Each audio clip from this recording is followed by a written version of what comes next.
આપણે simple present tense શીખ્યા, બરાબર? પણ આજે આપણે એક સાથે વાક્યો થકી 3 કાર્ડ શીખીશું. કેટલા? 3. એમાં પહેલો છે, મારી સાથે બોલજો, simple present tense, simple present tense, present continuous tense, present continuous tense અને simple past tense. Simple past tense.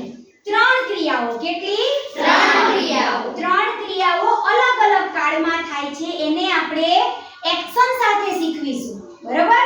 જેમાં સાદા વર્તમાન કાળમાં, ચાલુ વર્તમાન કાળમાં અને જે ક્રિયા હાલ જ પૂરી થઈ ગઈ છે એને કહેવાય સાદા ભૂતકાળમાં. તો આપણે એ વાક્યો થકી આપણે શીખવાની કોશિશ કરીએ. પહેલા અહીંયા ધ્યાન આપો, 3 કાર્ડ કયા? સિમ્પલ, બોલો બધાય, સિમ્પલ પ્રેઝન્ટ ટેન્સ, બરાબર? આને કહેવાય, શું કહેવાશે આને?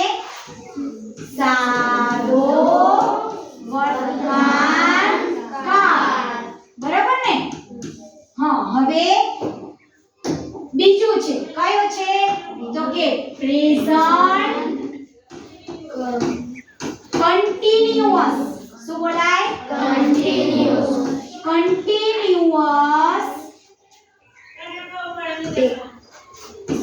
ટેન્સ એટલે કે ચાલુ વર્તમાન કાળ. ત્રીજો છે સિમ્પલ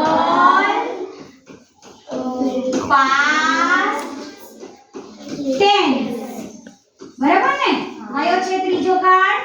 સિમ્પલ પાસ્ટ ટેન્સ. એને કહેવાય સાદો ભૂતકાળ, બરાબર? સાદો ભૂતકાળ. હવે આમાં એવી ક્રિયાઓ કે જે દરરોજ થતી હોય, તો આમાં કેવી ક્રિયાઓ આવશે ચાલુ વર્તમાન કાળમાં? કોઈને ખબર છે? શું આવશે? હા, જે ક્રિયા ચાલુ હોય, અત્યારે જે ક્રિયા ચાલુ હોય. અને આ સાદો ભૂતકાળમાં કેવી ક્રિયા આવશે? જે ક્રિયા થઈ ગઈ છે. વાહ, શાબાશ. જો આપણે હવે વાક્યથી શીખીએ. ચલો, તમને મેં 5 ક્રિયાપદો હું તમને આપું છું. ડ્રિંક, બોલો મારી સાથે, drink, eat, jump, write, read. ચલો, આ 5 ક્રિયાપદોને તમારે ત્રણેય કાળમાં કરવાનું છે. આવડશે ને? હા. ચલો, સરસ કરો. ચલો, I drink.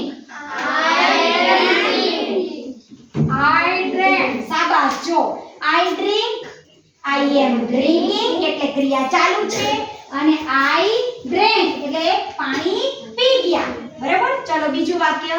I eat. I am eating. I ate. I ate. I jump. I am jumping. I jumped. I jumped. અહીંયા કૂદકો મરાઈ ગયો છે. I write. I am writing. I wrote. I wrote. અહીંયા લખવાની ક્રિયા પૂરી થઈ ગઈ. I read. I am reading, અહીંયા વાંચવાની ક્રિયા ચાલુ છે. I read. વાંચવાનું પતી ગયું છે. સરસ. ચલો.